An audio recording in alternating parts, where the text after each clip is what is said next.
பிதா குமாரன் பரிசுத்த ஆவியின் திருப்பெயராலே ஆமென். ஆண்டவரை நோக்கி ஜெபம் பண்ண கடவோம். மகா பரிசுத்தம் அன்பும் கிருபையும் நிறைந்த நல்ல தகப்பனே, உம்மை ஆராதிக்கும்படியாய் நீர் கொடுத்த ஆலயத்திற்காக, இந்த வழிபாட்டு சூழலுக்காக நன்றி செலுத்துகிறோம். ஆவியோடும் உண்மையோடும் உம்மை தொழுது கொள்ளும்படியாய் உம்முடைய திருமணிலே திருச்சபை மக்களாய் கூடி வந்திருக்கிறோம். இந்த வழிபாட்டில் பிரசன்னராக இருந்து, மேய்ப்பராக இருந்து, ஆலோசனை கர்த்தராக இருந்து எங்களோடு கூட இடைப்பட வேண்டும் என்று ஜெபிக்கின்றோம். நீர் தருகின்ற ஆன்மீக மன்னாவை நிறைவாய் பெற்றுக்கொள்ளத்தக்கதான கிருபைகளையும் பலத்தையும், ஆண்டவர் எங்களுக்கு என்ன போதிக்கிறீர் என்பதை கற்றுக்கொள்ளுகின்ற ஞான இருதயத்தையும் எங்களுக்கு தாரும். தொடக்க முதல் நிறைவு மட்டும் தூய ஆவியின் பிரசன்னம் மகிமையின் மேகமாக எங்கள் மீது இறங்கி வந்து எங்களை ஆளுகை செய்து வழி நடத்த வேண்டும் என்று ஆண்டவராகிய இயேசு கிறிஸ்துவின் திருப்பெயராலே வேண்டிக் கொள்கிறோம். அன்பு நிறைந்த ஆண்டவரே, ஆமென். ஆண்டவருடைய திருப்பெயருக்கு மாட்சிமை உண்டாக. இந்த வழிபாட்டிற்கு தொடக்கமாக நாம் அனைவரும் எழுந்து நின்று கிறிஸ்து சபை பாமாலைகளில் 9வது பாமாலையை பாடுவோம். பாமாலை 9. பூலோகத்தாரை யாவரும் கர்த்தாவில் களி கூறுங்கள், ஆனந்தத்தோட ஸ்தோத்திரம் செலுத்தி பாட வாருங்கள். 9வது பாமாலை எழுந்து நின்று இணைந்து பாடுவோம்.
தென்னிந்திய திருச்சபை 2ஆம் ஆராதனை முறைமை பக்கம் 14 முறைமுறையாக பின்பற்றுவோம்.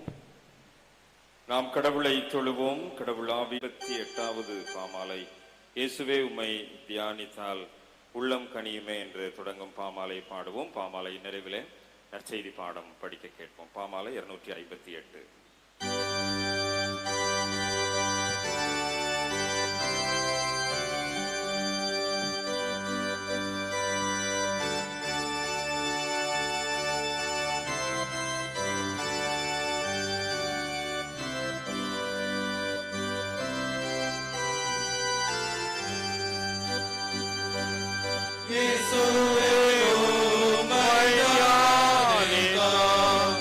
உள்ளம் கனி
சொல்ல முடியும்.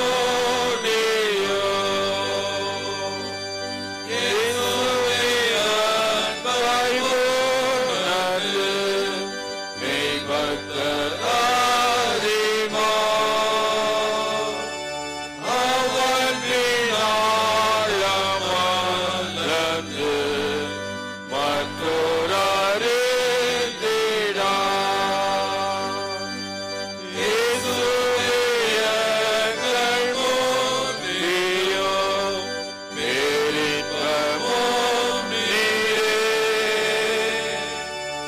இப்போதும் நித்திய காலமும் நீர் எங்கள் மாட்சியே.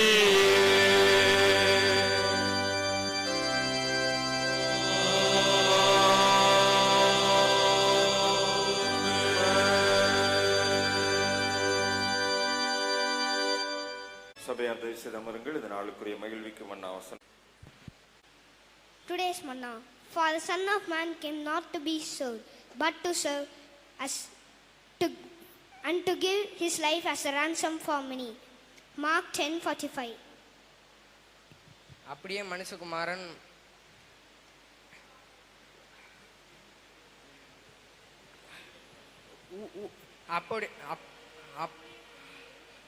அப்படியே மனுஷகுமாரன் ஊழியம் கொள்ளும்படி வராமல் ஊழியம் செய்யும்படியும் அவருடைய வல்லமையையும்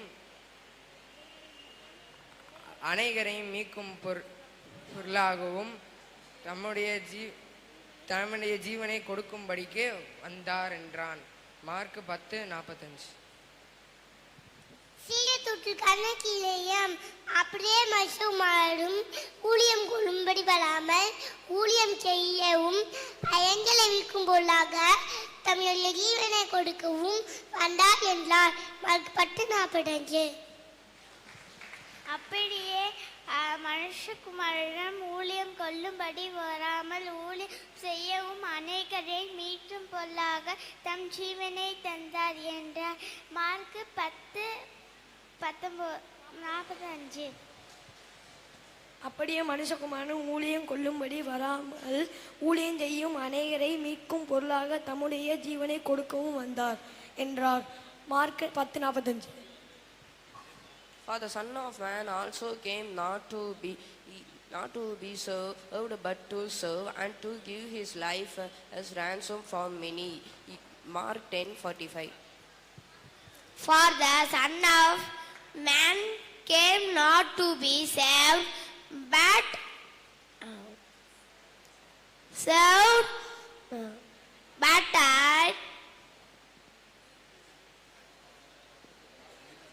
served, but to serve, and to save his life as a ransom for many. Mark 10:45.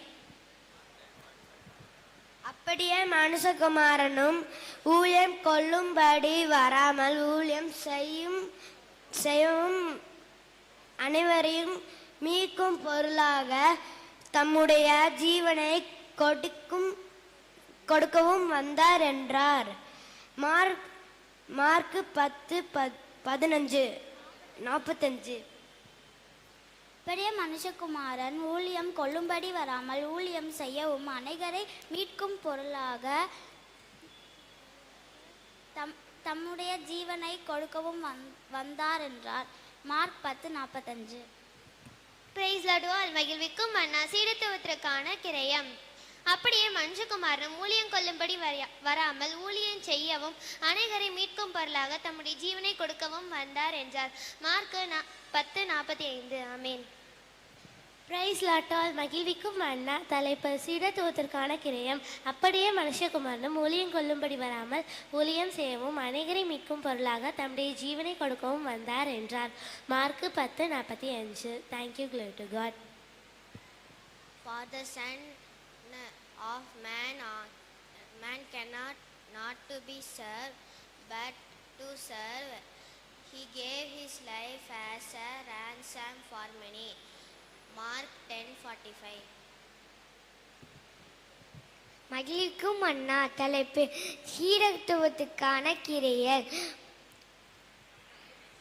அப்படியே மனுஷகுமாரனும் ஊழியம் கொள்ளும்படி வராமல் ஊழியம் செய்யவும் அநேகரை மீட்கும் பொருளாக தம்முடைய ஜீவனை கொடுக்கவும் வந்தார் என்றார். மார்க்கு 10:45. சீடத்துவத்திற்கான கிரியம். அப்படியே மனுஷகுமாரனும் ஊழியம் கொள்ளும்படி வராமல் ஊழியம் செய்யவும் அநேகரை மீட்கும் பொருளாக தம்முடைய ஜீவனை கொடுக்கவும் வந்தார். Mark 10:45.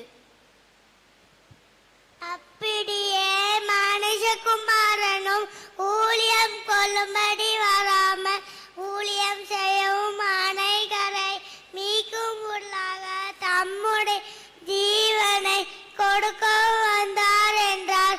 Mark 10:45. Cost of discipleship. For the Son of the Man also came not to be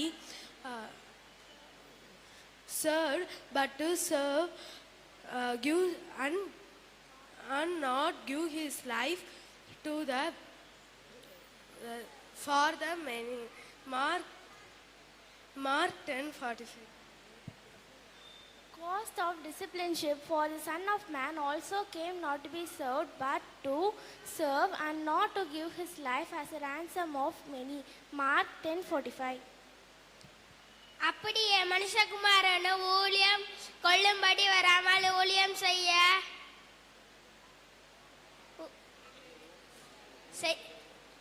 செய்யவும் அநேகரை மீட்டும் பொருளாக தம்முடைய ஜீவனை கொடுக்கவும் வந்தார் என்றார். மார்க்கு 10:45. அப்படியே மனுஷகுமாரனும் ஊழியம் கொள்ளும்படி வராமல் ஊழியம் செய்யவும் அநேகரை மீட்டும் பொருளாக தம்முடைய ஜீவனை கொடுக்க வந்தார் என்றார். Mark 10:45. For the Son of Man also came not to be served, but to serve, and not to give his life as a ransom for many. Mark 10:45. அப்படியே மனுஷகுமாரனும் ஊழியம் கொள்ளும்படி வராமல் ஊழியம் செய்யவும் அனைவரும் மீட்கும் பொருளாக தம்முடைய ஜீவனை கொடுக்க வந்தார் என்றார். Mark 10:45. For the Son of Man also not to be served, but to serve, and to give his life for ransom for many. Mark 10:45. For the Son of Man also came not to be served, but to serve, and not to his life as a ransom for many. Mark 10:45.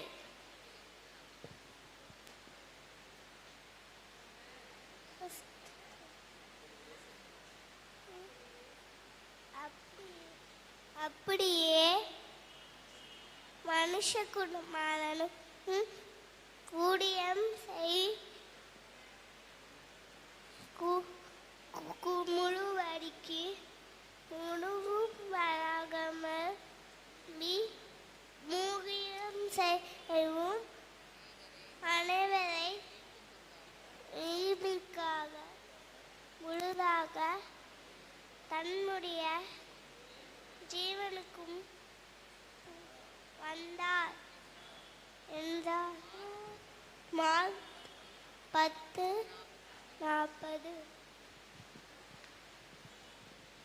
For the Son of Man also came not to be served, but to serve, and not to give his life as a ransom for many.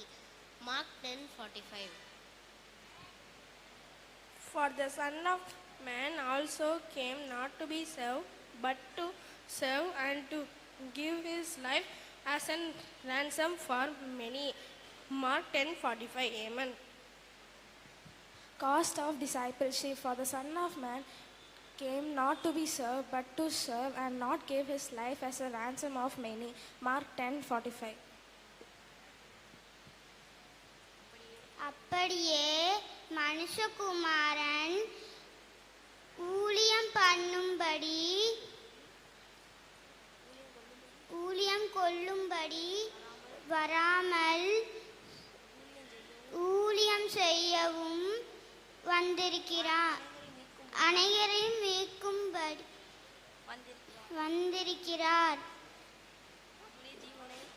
தம்முடைய ஜீவனை கொடுக்கவும் வந்தார் என்றார். Mark 10:45. அப்படியே மனுஷகுமாரனும் ஊழியம் கொள்ளும்படி வராமல் ஊழியம் செய்யவும் அனைவரையும் மீட்கும் பொருளாக தம்முடைய ஜீவனை கொடுக்கவும் வந்தார். மார்க்கு 10:45. அப்படியே மனுஷகுமாரன் ஊழியம் கொள்ளும்படி வராமல் ஊழியம் செய்யும்படி அனைவரை மீட்கும் பொருளாக தம்முடைய ஜீவனை கொடுக்கவும் வந்தார் என்றார். Mark 10:45. For the Son of Man came not to be served, but to serve and give his life as ransom for many. Mark 10:45. அப்படியே மனுஷகுமாரனும் ஊழியம் கொள்ளும்படி வராமல் ஊழியம் செய்யவும் அநேகரை மீட்கும் பொருளாக தம்முடைய ஜீவனை கொடுக்கவும் வந்தார் என்றார். மார்க்கு 10:45. Cost of discipleship.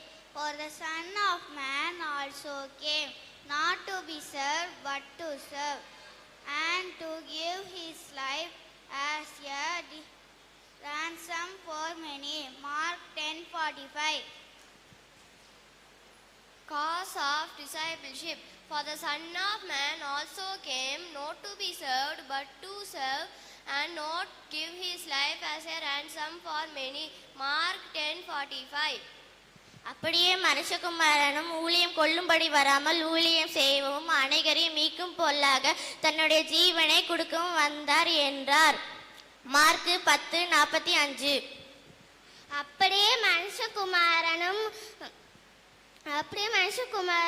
ஊழியம் கொள்ளும்படி வராமல் ஊழியத்தை செய்யவும் அனைவரை மீட்கும் பொருளாக தன்னுடைய ஜீவனை கொடுக்கவும் வந்தார் என்ற mark 10:45. For the Son of Man also came not to serve, but to serve, and not to give his life as a ransom to many. Mark 10:45. அப்படியே மனுஷகுமாரனும் ஊழியம் கொள்ளும்படி வராமல் ஊழியம் செய்யவும் அநேகரை மீட்கும் பொருளாக தம்முடைய ஜீவனை கொடுக்கவும் வந்தார் என்றார். மார்க்கு 10:45.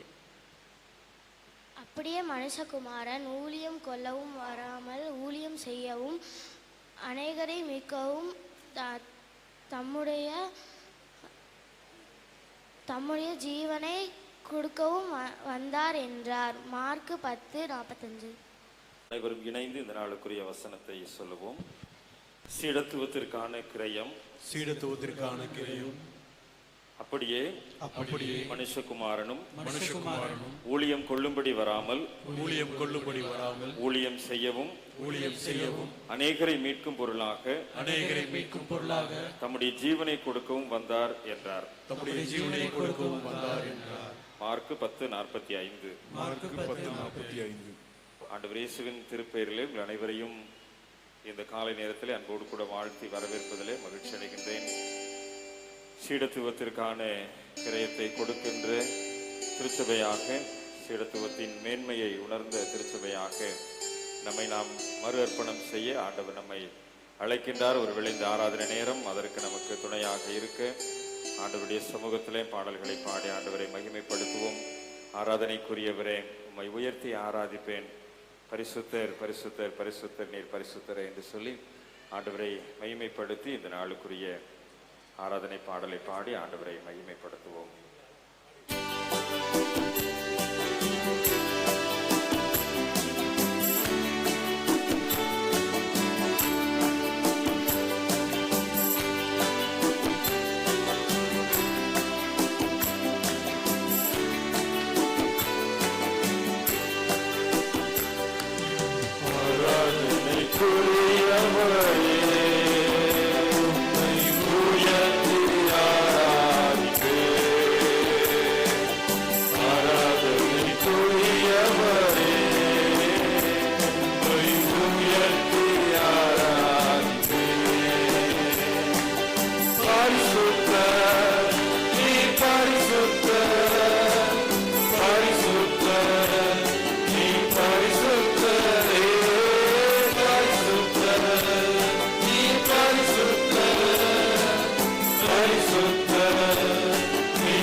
மன்னித்தவர் நீர் அல்லவோ, என்னுடைய ஆராதனை உங்களுக்கு தான். என்னை மன்னித்தவர் நீர் அல்லவோ, என்னுடைய ஆராதனை உங்களுக்கு தான். பரிசுத்தர் நீ பரிசுத்தர், பரிசுத்தர் நீ பரிசுத்தரே, பரிசுத்தர் நீ பரிசுத்தர், பரிசுத்தர் நீ பரிசுத்தரே. ஆராதனைக்குரியவரே, உம்மை உயர்த்தி ஆராதிப்பேன். நம்மை ஆளுகை செய்கின்ற ஆண்டவர், நம்மை ஆட்கொண்டு வழிநடத்துகின்ற ஆண்டவர் இன்றைக்கு இந்த ஆராதனை நேரத்தில் நம்மோடு கூட வாசமாயிருக்கிறார். ஆகவே அவரை நாம் ஆராதித்து பாடுவோம். என்னை ஆட்கொண்டவர் நீர் அல்லவோ, என்னுடைய ஆராதனை உங்களுக்கு தான். என்னை ஆட்கொண்டவர் நீர் அல்லவோ, என்னுடைய ஆராதனை உங்களுக்கு தான். என்னை ஆட்கொண்டவர் நீர் அல்லவோ, என்னுடைய ஆராதனை உங்களுக்கு தான். பரிசுத்தர் நீ பரிசுத்தர், பரிசுத்தர் நீ பரிசுத்தரே, பரிசுத்தர் நீ பரிசுத்தர், பரிசுத்தர் நீ பரிசுத்தரே. ஆராதனைக்குரியவரே, உம்மை உயர்த்தி ஆராதிப்பேன். ஆராதனைக்குரியவரே, உம்மை உயர்த்தி ஆராதிப்பேன். பரிசுத்தர் நீ பரிசுத்தர், பரிசுத்தர் நீ பரிசுத்தரே, பரிசுத்தர் நீ பரிசுத்தர், பரிசுத்தர் நீ பரிசுத்தரே. ஹல்லேலூயா. ஆண்டவருடைய சீஷத்துவத்தின் மகிமையை, மேன்மையை நாம் நம்மை உடைத்து அர்ப்பணித்து ஆண்டவர் நம்மை உருவாக்குவதற்கு ஏற்புடையவர்களாய் நம்மை மாற்றிக்கொள்கின்ற போதுதான் நாம் உணர்ந்து கொள்ள முடியும். அந்த உணர்வோடு கூட இந்த இரண்டாவது பாடலை நாம் பாடலாம். ஆண்டவரே, களிமண்ணாக உம்முடைய கையில இருக்கிறேன், என்னை உடைத்து உருவாக்கும். என்னுடைய சித்தம் அல்ல, உம்முடைய சித்தம் எதுவோ அதற்கு நான் என்னை உம்முடைய கரத்திலே தருகிறேன் சுவாமி என்று சொல்லி ஆண்டவருடைய சீஷனாக, ஆண்டவருடைய சீஷியாக நம்மை மறு அர்ப்பணம் செய்கின்ற ஒரு சூழ்நிலையில இந்த பாடலை பாடி நாம் ஆண்டவரிடத்தில் நம்மை அர்ப்பணிப்போம். குயவனே, உம் கையில் களிமண் நான் உடைத்து உருவாக்கும்.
அவைகள் எல்லாவற்றையும் ஆண்டவர் மாற்றி நம்மை ஒரு புதிதான வாழ்வுக்குள்ளாய் உருவாக்குகின்ற ஒரு நேரம். ஆராதனைக்குரியவரே, உண்மை நான் உயர்த்தி ஆராதிப்பேன் என்று சொல்லி ஆண்டவரை ஆராதித்துக் கொண்டிருக்கிறேன். ஆண்டவரே, என்னை உருவாக்குகிற உங்களுடைய கரத்திலே என்னை ஒப்பு கொடுத்து ஒரு உண்மையான சீடனாக, ஒரு உண்மையான சீசத்துவத்தை பெற்றுக்கொண்டவளாக நான் மறு அர்ப்பணம் செய்கிற ஆண்டவரே என்று சொல்லி ஆண்டவருடைய சமூகத்தில் அப்படியே நம்ம ஒப்பு கொடுப்போமா?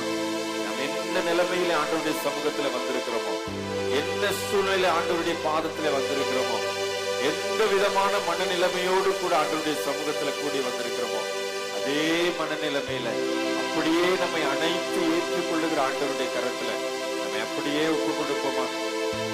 ஆண்டவரே, இந்த சமூகத்துல வெறுமையா ஆண்டவரே ஒன்றுமில்லாம ஒரு குலைஞ்சு போன சூழ்நிலையில என்னை அப்படியே ஒப்பு கொடுக்கிறேன் சுவாமி. என்னை புதிதா உருவாக்குங்க ஆண்டவரே, என்னை புதிதா உருவாக்குங்க ஆண்டவரே. களிமண்ணா உடைய கரத்துல என்னை ஒப்பு கொடுத்திருக்கிறேன். என்னை புதுசா உருவாக்குங்க ஆண்டவரே. இது நாள் வரைக்கும் வாழ்ந்த வாழ்க்கை இல்ல, இது நாள் வரைக்கும் வாழ்ந்த பாவமான ஜீவியம் அல்ல, இது நாள் வரைக்கும் வாழ்ந்த கெட்டு போன ஆண்டவரே நாற்றம் எடுத்து போன வாழ்க்கை அல்ல.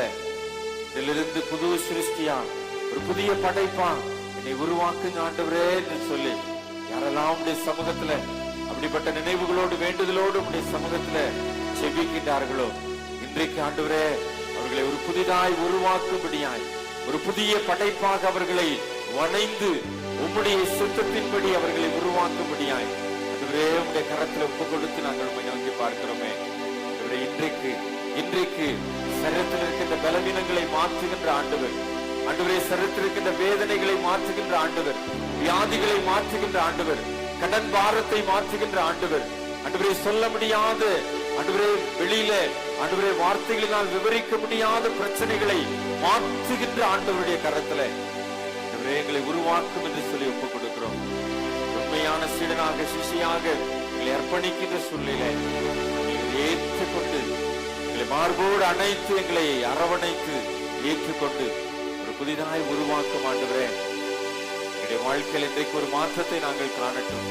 இன்றைக்கு ஆண்டவரே ஒரு புதிதாய் ஒரு பலத்தை நாங்கள் காணட்டும். எங்களுடைய சரீரத்திலே ஒரு புதிய பலனை நாங்கள் காண உதவி செய்யும். எங்களுடைய ஆத்மாவிலே ஒரு புதிய பலனை காண உதவி செய்யும். எங்களுடைய வாழ்க்கையில குடும்பத்திலே ஒரு புதிய அபிஷேகத்தை காண ஆண்டவரே எங்களுக்கு உதவி செய்யும் ஆண்டவரே என்று சொல்லி என்னுடைய சமூகத்தில் கேட்போமா? கேளுங்கள், அப்பொழுது உங்கள் சந்தோஷம் நிறைவாய் இருக்கும்படி பெற்றுக் கொள்ளுவீர்கள். கேட்கிறவன் எவனும் பெற்றுக் கொள்கிறான். கேளுங்கள், அப்பொழுது உங்களுக்கு கொடுக்கப்படும் என்று சொன்ன ஆண்டவர். யாரெல்லாம் அப்படிப்பட்ட மனவாஞ்சியோடு அவருடைய சமூகத்தில் கேட்கிறீங்களோ, ஆண்டவர் உங்களை மாற்றுகிறார், ஆண்டவர் உங்களை நிரப்புகிறார், ஒரு புதிய அபிஷேகத்தை உங்களுக்குள் வைக்கிறார். அந்த மகிமையின் மேகம் உங்கள் மீது நிரம்பி இருப்பதை உணர்வீர்கள். ஒரு புதிய ஆற்றலை, ஒரு புதிய மகிமையின் அபிஷேகத்தின் சூழ்நிலையை ஆண்டவர் இன்றைக்கு கொடுத்து நம்மை பலப்படுத்த விரும்புகிறார். கால்களிலே கைகளிலே ஆணி கடாவப்பட்ட சூழ்நிலை நமக்காக ஜீவனை கொடுத்த ஆண்டவர், அந்த சீசத்துவத்தின் கிரயத்தை நமக்காக கொடுத்த ஆண்டவர் இன்றைக்கும் இரு கரம் நீட்டி ரத்தம் சொட்ட சொட்ட நம்மை நம்முடைய பாவங்கள் சாபங்கள் பாரங்களில் இருந்து விடுதலை செய்கின்றவராய் நம்மோடு கூட இணைந்து நம்மை நோக்கி பார்க்கிறார். ஆண்டவரே உடைய கரத்தில் எங்களை ஒப்புக் கொடுக்கிற சுவாமி, எங்களை அர்ப்பணிக்கிறோம் ஆண்டவரே. உங்களுடைய கையில இருக்கின்ற களிமண்ணை போல இந்த கரத்தில் எங்களை ஒப்புக் கொடுத்து நாங்கள் செபிக்கிறோம். இன்றைக்கு ஒரு மாற்றத்தை எங்களுடைய வாழ்க்கையில நாங்கள் காண உதவி செய்யும். இன்றைக்கு ஒரு புதிய அபிஷேகத்தை காண உதவி செய்யும். இன்றைக்கு ஒரு புதிய விடுதலையை காண உதவி செய்யும். இன்றைக்கு ஒரு புதிய அற்புதத்தை காண உதவி செய்யும். இன்றைக்கு ஒரு புதிய அதிசயத்தை காண உதவி செய்யும் ஆண்டவரே. இன்றைக்கு எங்களுடைய சரீரத்தில் ஒரு விடுதலை, இன்றைக்கு எங்களுடைய ஆத்மாவிலே ஒரு விடுதலை, இன்றைக்கு எங்களுடைய மன பாரத்திலிருந்து, சுமைகளிலிருந்து, சோர்வுகளிலிருந்து, சொல்ல முடியாத வேதனையிலிருந்து இன்றைக்கு ஒரு விடுதலையை கட்டளையிடுவீராக. நீர் கொடுக்கிற விடுதலையின் அபிஷேகத்தோடு கூட நீ வார்த்தைகளை கேட்பதற்கு எங்களுக்கு பலன் தாரும் ஆண்டவரே.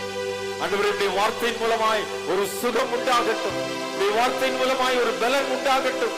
இன்றைக்கு நீர் எங்களை உருவாக்கி இருக்கிறீர் என்பதை உடைய வார்த்தையின் மூலமாய் எங்களுக்கு உறுதிப்படுத்தும் ஆண்டவரே.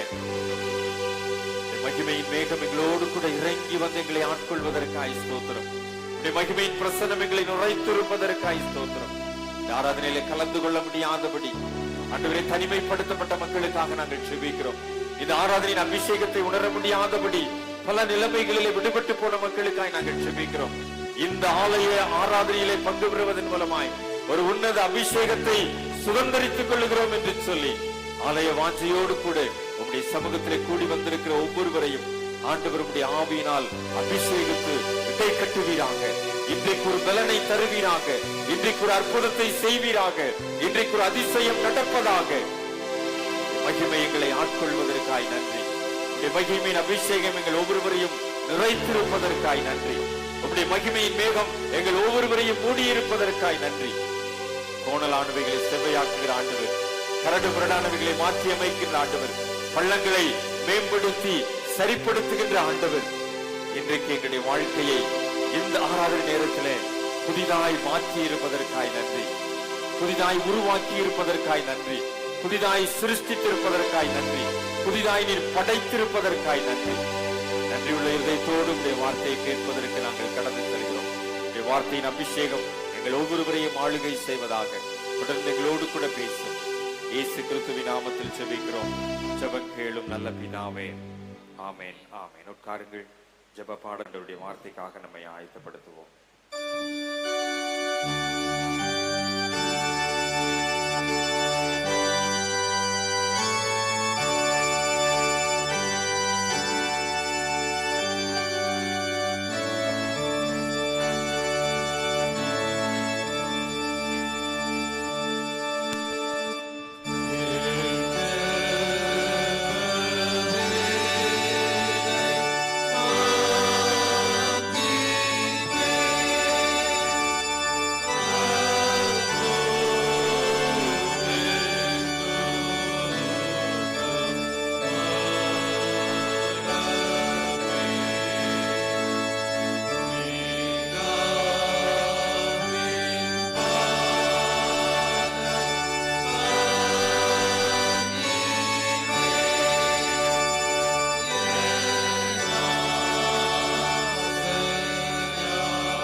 எங்களோடு கூட வாழ்ந்து எங்களை வழிநடத்துகிற அன்பின் ஆண்டவரே, உம்முடைய வார்த்தைகளின் மூலமாய் நாங்கள் புது பலனை பெற்றுக் கொள்வதற்கு இந்த நேரத்தை எங்களுக்கு கொடுத்திருக்கிறீர். ஆவியானவராய் அசைவாடுகிற ஆண்டவருடைய திருமுன்னிலையிலே உம்முடைய வார்த்தைக்காய் காத்திருக்கிறோம். எங்களோடு கூட இடைப்படும் தூய ஆவியானவருடைய பிரசன்னம் எங்களுடைய இதயத்தின் நினைவுகளையும் சிந்தனைகளையும் ஒருமுகப்படுத்தட்டும். இயேசு கிறிஸ்துவின் வழியாய் ஜெபிக்கிறோம் நல்ல பிதாவே. ஆமென்.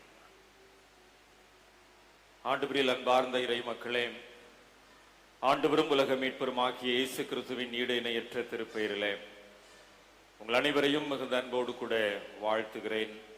பிதாவாகிய கடவுளிடமிருந்தும் அவருடைய திருக்குமாரனாம் இயேசு கிறிஸ்துவிடமிருந்தும் வருகின்ற கிருபையும் சமாதானமும் தூய ஆவியின் வழியாக நம் அனைவருக்கும் நிறைந்திருப்பதாக. இது கர்த்தர் உண்டு பண்ணின நாள், இதிலே களி கூர்ந்து மகிழ கடவும் என்கின்ற அழைப்பின் அடிப்படையிலே ஆண்டவரை ஆராதிக்கும்படியாய் ஆண்டவருடைய வார்த்தைகளை கேட்டு அதன்படி நம்முடைய வாழ்வை மறுசீரமைப்பு செய்யும்படியாய் நாம் கூடி வந்திருக்கிறோம். இந்த ஆராதனை நேரத்திலே ஆண்டவருடைய பிரசன்னம் நம்மை முழுமை செய்வதாக. அருமையான பிள்ளைகளோடு கூட இணைந்து வசனத்தையும் அதற்குரிய பொருளையும் இந்த நாளுக்குரிய தென்னிந்திய திருச்சபையினுடைய பொருளையும் நாம் சொன்னோம். சீசத்துவத்திற்குரிய கிரயம் அல்லது மதிப்பு அல்லது அதற்குரிய விலை, காஸ்ட் ஆஃப் டிசைபிள்ஷிப். சீடன் என்கின்ற வார்த்தை கிரேக்க பதத்திலே கற்றுக்கொள்பவர் என்று பொருள்படுகின்றது. பழைய ஏற்பாட்டு வரலாற்றிலே சிஷ்யத்துவத்தை குறித்ததான குறிப்புகள் இல்லை. ஆனால் புதிய ஏற்பாட்டு வரலாற்றிலே கிட்டத்தட்ட 261 முறை சீஷத்துவத்தை குறித்ததான குறிப்புகள் சொல்லப்பட்டிருக்கிறது. அப்படியானால் இயேசு கிறிஸ்துவனுடைய திருப்பணி என்பது சீஷத்துவத்திற்குரிய அழுத்தத்தை அதிகமாக கொடுத்திருக்கிறது என்பதை நாம் திருமறையின் வழியாக புரிந்து கொள்ள முடிகின்றது. குரு வழிகாட்டி என்கின்ற ஒரு நல்ல நிலைப்பாடுதான் இந்த உறவு நிலைமையை, சீஷத்துவத்தை நமக்கு மேம்படுத்துகின்றது. ஒருவேளை திருமறையிலே சில உறவுகளை இதை குறித்து நாம் இணைத்து பார்க்க முடியும். மோசே யோசுவா உறவு, எலியா எலிசா உறவு, பவுல் தீமோத்தேயுவினுடைய உறவு, இயேசு கிறிஸ்து அவரோடு கூட இணைந்திருந்த 12 சீடர்களுடைய உறவு என்று சொல்லி இந்த குரு அல்லது வழிகாட்டி இந்த உறவு நிலைமையை நாம் இவர்களுடைய பணி அல்லது இவர்களுடைய வாழ்விலிருந்து நாம் புரிந்து கொள்ள முடியும். இந்த உறவு நிலைமையிலே உண்மை தன்மையோடு, அதாவது இந்த உண்மை தன்மை என்பது கடவுளுக்கு முன்பாக இருக்கின்ற உண்மை தன்மையோடு நிலைப்படுகின்ற பட்சத்திலே அந்த சீஷத்துவத்தின் மேன்மை என்பது மிகவும் சரியாக, மிகவும் அழுத்தமாக, ஆழமாக அது செயல் வடிவமாக்கப்படுகின்றது என்பது நாம் திருமறையின் மூலமாய் கற்றுக்கொள்ளுகின்ற ஒரு உண்மை. நற்செய்தி நூல்களிலே பல இடங்களிலே இந்த அழுத்தத்தை இயேசு கிறிஸ்துவினுடைய வாழ்வின் வரலாற்றிலிருந்து நாம் புரிந்து கொள்ள முடிகின்றது. மார்க் 8ஆம் அதிகாரம் 34ஆம் வசனத்திலே ஆண்டவர் இயேசு கிறிஸ்து என்னை பின்பற்ற கடவன், ஃபாலோ மீ என்கின்ற ஒரு அழுத்தத்தை மிகவும் தெளிவாக சொல்லி இருக்கின்றதை புரிந்து கொள்ள முடிகின்றது. என்னை பின்பற்ற கடவன். அப்படியானால் குரு அல்லது வழிகாட்டி அல்லது மேய்ப்பன் அல்லது தலைவன் இந்த குருவை அல்லது இந்த மேய்ப்பனை அல்லது இந்த வழிகாட்டியை பின்பற்றுகின்ற ஒரு சூழ்நிலையை சீசனாக அல்லது மாணவனாக அல்லது கற்றுக்கொள்பவனாக பெற்றுக்கொள்ளுகின்ற போதுதான் அந்த சீசத்துவத்தின் மகிமை அல்லது மேன்மையானது முழுமை பெறும்.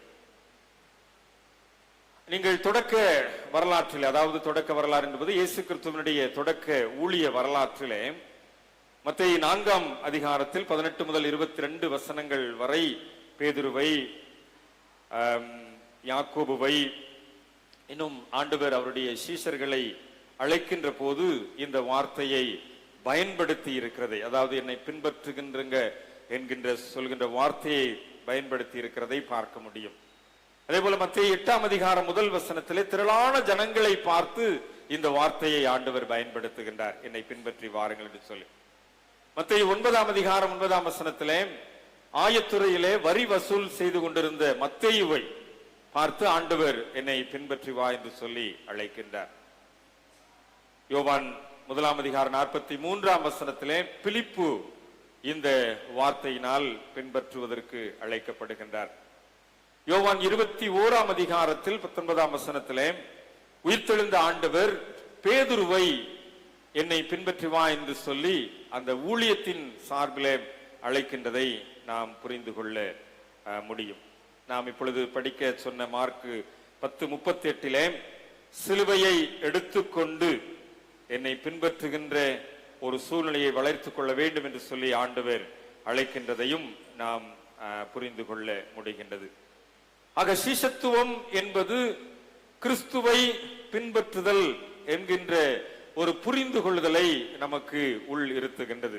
நான் முதலேயே சொன்னேன், பழைய ஏற்பாட்டு வரலாற்றிலே சீஷத்துவத்தை குறித்ததான குறிப்புகள் இல்லை. ஆனால் புதிய ஏற்பாட்டு வரலாற்றிலே கிட்டத்தட்ட 261 முறை சீஷத்துவத்தை குறித்ததான குறிப்புகள் சொல்லப்பட்டிருக்கிறது என்று சொன்னால், இந்த கிறிஸ்துவை பின்பற்றுதல் தான் சீஷத்துவத்தின் அடித்தளம் அல்லது சீஷத்துவத்தின் மேன்மை என்பதை புரிந்து கொள்ள முடிகின்றது. ஆனால் கிறிஸ்துவை பின்பற்றுதல் என்பது அவ்வளவு எளிதான விஷயம் அல்ல. அவ்வளவு சுலபமாக கிறிஸ்துவை பின்பற்றிவிட முடியாது. அது கடினமானது.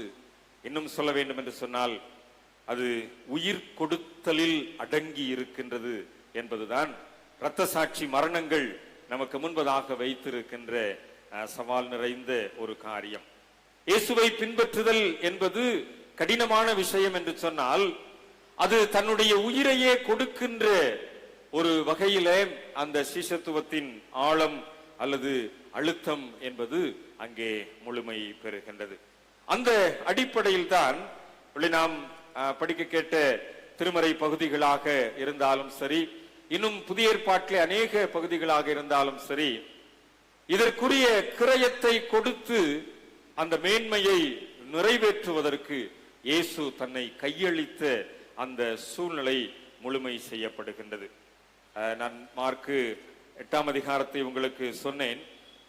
8ஆம் அதிகாரம் 34ஆம் வசனத்திலே ஜனங்களையும் தம்முடைய சீஷர்களையும் தம்மிடத்தில் அழைத்து ஆண்டவர் சொல்லுகிறார், ஒருவன் என் பின்னே வர விரும்பினால் அவன் தன்னைத்தான் வெறுத்து தன் சிலுவையை எடுத்துக்கொண்டு என்னை பின்பற்ற கடவன். ஒருவேளை சீஷர்களிடத்துல மாத்திரம் சொல்லல, ஜனங்களிடத்திலையும் ஆண்டவர் சொல்லுகிறார், என்னை பின்பற்றி வா, என்னை பின்பற்றி வா என்று சொல்லி பலரிடத்துல இந்த அழைப்பை கொடுத்த ஆண்டவர். மத்தேயு இடத்துல, சீடர்களிடத்துல, இன்னும் திரளான ஜனங்களிடத்துல, பிலிப்பு இடத்துல இப்படி சொல்லி அழைப்பை எல்லாம் கொடுத்த ஆண்டவர், ஒருவன் என்னை பின்பற்ற விரும்பினால் தன்னைத்தான் வெறுத்து தன் சிலுவையை எடுத்துக்கொண்டு என்னை பின்பற்ற கடவன். மிகவும் தெளிவாக, ஆணித்தரமாக, அழுத்தமாக சொல்லப்படுகின்ற ஆண்டவருடைய வார்த்தைகள்.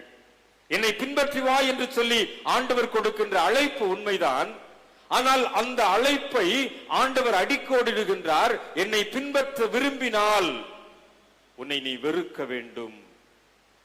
இன்றைக்கு இந்த வெறுத்தலில் தான் நம்மிடத்திலே பல சலனங்கள் அல்லது பிரச்சனைகள் இருக்கின்றது. இந்த வெறுத்தலில் தான் இன்றைக்கு நமக்கு சவால் நிறைந்த சூழ்நிலைகள் அமைந்திருக்கின்றது. இந்த வெறுத்தலில் தான் நாம் இன்றைக்கு ஆண்டவர் இயேசுவை பின்பற்ற முடியாமல் தயங்கி ஏதோ ஒரு இடத்திலே முடங்கி கிடக்கின்றோம். உங்களுடைய கையில் இருக்கிற மொபைலை நீங்க வெறுப்பீங்களா? நீங்க வீட்டில் வச்சிருக்கிற 55 இன்ச் அல்லது 75 இன்ச் டிவியை வெறுப்பீங்களா? அல்லது உங்களுடைய வீட்டு திண்ணையில உங்களோடு கூட அரட்டை அடிப்பதற்கு வருகின்ற உங்களுடைய சக தோழர்கள், தோழிகளை நீங்கள் வெறுப்பீர்களா? இதுதான் ஆண்டவர் நம்மிடத்தில் இன்றைக்கு முன் வைக்கின்ற சவால். வெறுத்து எதை நாம் அதிகமாக நேசிக்கின்றோமோ, எதை நாம் அதிகமாக ஈடுபாடு கொண்டு அதன் பால் கவனத்தை செலுத்துகின்றோமோ, அல்லது எதன் பால் நாம் நம்முடைய நாட்டத்தை ஆழமாக பதித்து வைத்திருக்கிறோமோ அதை வெறுக்க வேண்டும் என்பது ஆண்டவர் நமக்கு முன் வைக்கின்ற காரியம். இன்றைக்கு சீசனாக சீசியாக வாழ வேண்டும் என்று சொன்னால் நான் விரும்புகின்ற, நான் நேசிக்கின்ற அல்லது நான் அதிகமாக நாட்டம் செலுத்துகின்ற ஒரு குறிப்பிட்ட காரியத்தை அல்லது ஒரு குறிப்பிட்ட நபரை அல்லது ஒரு குறிப்பிட்ட பொருளை நான் வெறுக்க வேண்டும் என்பது ஆண்டவர் எனக்கு முன் இன்றைக்கு வைக்கின்ற ஒரு காரியம். இதுலதான் நமக்கு பிரச்சனை இருக்குது. இதுலதான் நம்ம சோர்ந்து போகிறோம். கொஞ்சம் கொஞ்சம் என்று சொல்லி நாம் நமக்குள்ளேயே வாழ்ந்து கொண்டிருக்கிறோமே ஒழிய ஆண்டவர் விரும்புகிறபடி வாழ்வதிலே கடினப்பாடு அடைகின்றோம். ஆக என்னை நான் வெறுப்பதற்குரிய விஷயங்களிலே சோர்ந்து போகின்றேன். வெறுப்பது மாத்திரமல்ல, தொடர்ந்து ஆண்டவர் சொல்லுகின்றது, சிலுவையை எடுத்துக்கொண்டு. இந்த சிலுவையை எடுத்தல் என்பது நிச்சயமாக நம்மால் இயலாத ஒரு காரியம். நிச்சயமாக நம்முடைய மாம்சீகத்தினால் முடியாத ஒரு காரியம். மாம்சீக பலத்தினால் சிலுவையை சுமப்பது என்பது இயலாத ஒரு காரியம். அது ஆண்டவர் சிலுவையை எடுக்க வேண்டும் என்று சொல்லி நமக்கு அறிவுறுத்துகிறார் என்று சொன்னால், உன்னுடைய மாம்சத்தை தாண்டி, உன்னுடைய மாம்ச சூழல்களை எல்லாம் தாண்டி சிலுவையை சுமப்பதற்கு நீ முடியும் என்று சொன்னால், அதற்கு பின்னாடிதான் என்ன செய்ய முடியும்? என்னை பின்பற்ற கடவன். மிகவும் தெளிவாக நாம் இன்றைக்கு சொன்ன மார்க் 10ஆம் அதிகாரத்தின் 45ஆம் வசனத்தின் பகுதிகளானது நமக்கு மிகவும் தெளிவாக சொல்லுகின்றது. ஒருவேளை இந்த பகுதிகளை நாம் ஆழமாக படித்து பார்க்கின்ற போது நான் ஆண்டவருடைய சீசனாய் வாழ்வதற்குரிய தகுதியை இழந்திருக்கிறேன் என்கின்ற உண்மை நமக்கு புரிகின்றது. ஆண்டவருடைய சீடனாய் வாழ்வதற்குரிய தகுதியை நான் இழந்திருக்கிறேன் என்பது தெளிவாக புரிகின்றது. நாம் நிச்சயமாக நம்மை நாம் சுய பரிசோதனை செய்து ஆண்டவருடைய சமூகத்தில் நம்மை ஆராய்ந்து பார்க்க அழைக்கப்படுகின்றோம். என்னுடைய சித்தம் அல்ல, உம்முடைய சித்தம் ஆக கடவுது. ஆண்டவர் இயேசு கிறிஸ்து எப்போ இதை சொன்னாரு? கெத்செமனே தோட்டத்துல பாடுகளின் உச்சகட்டத்துல தன்னுடைய வேர்வை இரத்தத்தின் பெருந்துளிகளாய் அந்த கெத்செமனே மண்ணில விழுகின்ற போது ஆண்டவருடைய வாயிலிருந்து வெளிப்பட்ட வார்த்தை. அதைத்தான் இன்னைக்கு நம்ம பாடலா பாடணும். குயவனே உம் கையில் களிமண் நான், என் சித்தம் அல்ல உம் சித்தம் என்னுடைய வாழ்க்கையில நிறைவேறட்டும். இன்னைக்கு பல நேரத்துல என்னுடைய சித்தத்தை மாத்திரமே நிறைவேற்றுவதற்கு, என்னுடைய சித்தத்தின்படி மாத்திரமே வாழ்வதற்கு, என்னுடைய சித்தத்தை மாத்திரமே முழுமை செய்வதற்கு வாழ பழகிவிட்ட நான் ஆண்டவருடைய சீசனாய் வாழ்வதற்குரிய தகுதியை இழந்து விட்டேன் என்றுதான் சொல்ல வேண்டி இருக்கிறது. என்னுடைய சித்தம் முழுமையாக நிறைவேறுகின்றது. நான் என்ன நினைக்கிறேனோ, நான் என்ன விரும்புறேனோ அதை நான் என்ன செய்யறேன்? சாப்பிடுறேன். உண்மையான நான் என்ன விரும்புறேனோ அதை நான் சாப்பிடுறேன். ரொம்ப நாள் ஆச்சு இந்த ஹோட்டல்ல சாப்பிடணும், நான் சாப்பிடுறோம், எப்படியாவது சாப்பிட்டுறோம். ரொம்ப நாள் ஆச்சு இந்த இடத்துக்கு போயிட்டு வரணும், எப்படியாவது போயிட்டு வந்துடுறோம். ரொம்ப நாள் ஆச்சு இவங்களை பார்க்கணும், எப்படியாவது பார்த்துடுறோம். ஆக என்னுடைய சித்தம் எப்படியாவது நிறைவேறி விடுகின்றது. என்ன பாடுபட்டுனாலும், எவ்வளவு கிரயம் கொடுத்தினாலும், எவ்வளவு நேரம் செலவழிச்சினாலும் என்னுடைய சித்தத்தை நிறைவேற்றுவதற்கு முயற்சி எடுக்கின்றேன், அதிலே முனைப்பு காட்டுகின்றேன். ஆனால் ஆண்டவருடைய சித்தத்தை நிறைவேற்றுகின்ற ஒரு மனிதனாய் மனுஷியாய் வாழ்வதிலே தோற்று போய்விடுகிறேன், தோற்று போய்விடுகிறேன். நெஞ்சில கை வச்சு சொல்லுங்க. வாட்ஸ்அப்பை பார்க்காம கையில பைபிள் எடுத்து படிக்கிறவங்க மாத்திரம் நெஞ்சில கை வச்சு சொல்லுங்க பாப்போம். காலையில எந்திரிச்சு வாட்ஸ்அப்பை பார்க்காம இன்னைக்கு என்ன அப்டேட் ஆயிருக்கின்றது பார்க்காம வேத வசனத்தை படிக்கிறவங்க தோற்று போயிருக்கிறோம். இன்னைக்கு அமர்ந்திருக்கிற இத்தனை பேரிலே ஓரிரு கரங்கள் மாத்திரமே உயர்த்தப்பட்டிருக்கிறது என்று சொன்னால் நாம் தோற்று போயிருக்கிறோம். ஆக ஆண்டவருடைய சீசனாய் வாழ்வதிலே நான் தோல்வியை சந்தித்திருக்கிறேன், அது உண்மை. ஆண்டவருடைய சீசத்துவத்தை தாங்குவதிலே நான் வெறுமை அடைந்திருக்கிறேன் அல்லது இல்லாதவனாய் இருந்திருக்கிறேன், அது உண்மை. ஆக இன்றைய நவீன உலகம் என்னை ஆளுகை செய்திருக்கிறது. என்னை படைத்த ஆண்டவரை மறக்கின்ற வகையிலே, என்னை பராமரிக்கின்ற ஆண்டவரை மறக்கடிக்கிற வகையிலே, என்னை உருவாக்கி கொண்டிருக்கிற ஆண்டவரை விட்டு தூரமாய் போகின்ற வகையிலே நான் இன்றைக்கு இந்த உலகத்தினால் உருவாக்கப்பட்டு கொண்டிருக்கிறேன். அதுதான் இன்றைக்கு சீசத்துவத்திலே நமக்கு முன் வைக்கப்படுகின்ற சவால். அதிலே தான் நாம் தோற்று போயிருக்கிறோம். ஆண்டவர் சீடர்களை ஒவ்வொருத்தரா பேர் சொல்லி அழைச்சார். ஒவ்வொருத்தரும் ஒவ்வொரு ஏரியால இருந்தாங்க. மீன் பிடிச்சிட்டு இருந்தாங்க, ஆயத்துறையில இருந்தாங்க, இன்னும் பல இடங்களில அவங்க பணி செஞ்சாங்க. இவங்க செஞ்ச பணியிலிருந்துலாம் ஆண்டவர் என்னை பின்பற்றி வா அல்லது ஆண்டவர் அவங்க பேரை சொல்லி அழைத்த போது அப்படியே போட்டுட்டு ஓடி வந்தாங்க. இந்த டாக்ஸ் கலெக்டரை பொறுத்த அளவுல அவர் ஒரு சீஃப் அந்த இடத்துல, மத்தேயு லேவி. ஆனா அதை அப்படியே விட்டுட்டு ஆண்டவரை பின்பற்றினார். பேதுருவையும் அந்திரேயாவையும் பொறுத்த வகையில அதுதான் அவங்களுக்கு வாழ்வு. வாழ்வுனா அவங்களுக்கு மாத்திரம் இல்ல, அவங்களை நம்பி இருக்கிற குடும்பத்துக்கு வாழ்வு. ஆண்டவர் அழைச்ச உடனே அப்படியே போட்டு வந்தாங்க. அவங்களுக்கு ஏதோ சாப்பாடு கிடைச்சிடும், ஆனா குடும்பத்துக்கு யார் சாப்பாடு போடுவா அதெல்லாம் அவங்க யோசிக்கல, அப்படியே விட்டுட்டு ஓடி வந்தாங்க. ஆக இப்படி ஓடி வந்த இந்த சீடர்களுக்கு கிடைத்தது என்ன? ஒருவேளை சீடர்களுடைய இரத்த சாட்சி மரணத்தை நீங்கள் தொகுத்து பார்ப்பீர்கள் என்று சொன்னால், இப்படி எல்லாத்தையும் போட்டுட்டு ஓடி வந்தாங்களே, இவங்களுக்கு ஒரு கார் கிடைச்சிச்சா, இவங்களுக்கு ஒரு பங்களா கிடைச்சிச்சா, இவங்களுக்கு ஒரு சொகுசான வாழ்க்கை கிடைச்சிச்சா, அல்லது இவங்களுக்குன்னு சொல்லி ஒரு 10 ஏக்கர் நிலத்தை ஆண்டவர் அந்த கடற்கரை ஓரத்தில் எழுதி வச்சாரா? இல்ல. மத்தேயு வாளால் வெட்டப்பட்டு கொலை செய்யப்பட்டார். அந்திரேயா பெருக்கல் வடிவ சிலுவையிலே அடித்து கொலை செய்யப்பட்டார். மார்க்கு தெரு வீதிகளிலே நாயை போல இழுக்கப்பட்டு சாகும் வரை அப்படியே இழுத்து கொலை செய்யப்பட்டார். பெரிய யாக்கோபு தலையை வெட்டி அவரை கொலை செய்தார்கள். லூக்கா ஒலிவ மரத்திலே தூக்கிலிடப்பட்டார். யோவான் கொதிக்கும் எண்ணெயிலே போடப்பட்டார். ஆனால் அங்கேயும் அவர் சாகாதனால பத்மு தீவுக்கு நாடு கடத்தப்பட்டார். அங்கே பட்டினி சாவின் மூலமாய் சாவை சந்தித்தார். பர்தலமேயு உயிரோடு கூட தோலை உரித்து அவரை கொலை செய்தார்கள். பர்னபா கல் எறிந்து கொலை செய்யப்பட்டார். பேதுரு தலைகீழாக சிலுவையில் அடித்து கொலை செய்யப்பட்டார். யாக்கோபுவை சாகும் வரை தடியால் அடித்து கொலை செய்தார்கள். நம்ம இந்தியாவுக்கு வந்த தோமா ஈட்டியால் குத்தப்பட்டு கொலை செய்யப்பட்டார். இதுதாங்க சீடர்களுக்கு கிடைத்த பரிசு. அப்படியே விட்டுட்டு ஓடி வந்தாங்க இல்லையா? இப்ப இந்த வரலாறுலாம் தெரிஞ்சதுனாலதான் நம்ம என்ன செய்யறோம்?